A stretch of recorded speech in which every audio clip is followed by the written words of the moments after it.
Hi friends, வாங்க பருப்பு சாதம் எப்படி செய்கிறதுன்னு பார்க்கலாம். குக்கர் வச்சுக்கோங்க, எண்ணெய் ஊற்றிக்கோங்க. பட்டை, கல்பாசி, சீரகம், சோம்பு, காஞ்ச மிளகாய், கருவேப்பிலை எல்லாம் நல்லா வதங்கட்டும். பச்சை மிளகாய் போட்டுக்கலாம். சின்ன வெங்காயம், பூண்டு, உப்பு போட்டு நல்லா வதக்கணும்.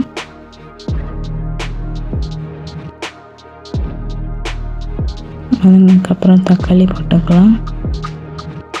தக்காளி சேர்த்து நல்லா வதக்கிக்கலாம்.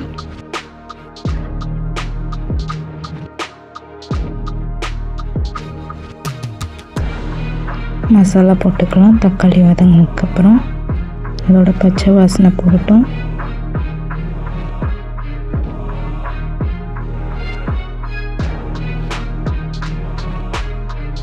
தேவையான அளவு தண்ணி ஊற்றிக்கலாம். 1 டம்ளர் அரிசி, 1/2 டம்ளர் துவரம்பருப்புக்கு 4 டம்ளர் தண்ணி ஊற்றிக்கலாம். பெருங்காயம் போட்டுக்கலாம். தண்ணி கொதிச்சோடனே அரிசி போட்டுக்கலாம்.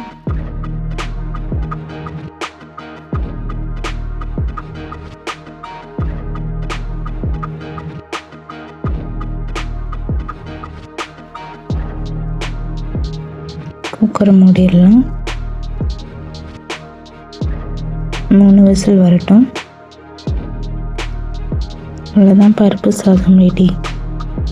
அப்புறம் ஃப்ரை பண்ணிக்கலாம். வத்தல், வடகம்லாம் ஃப்ரை பண்ணியாச்சு.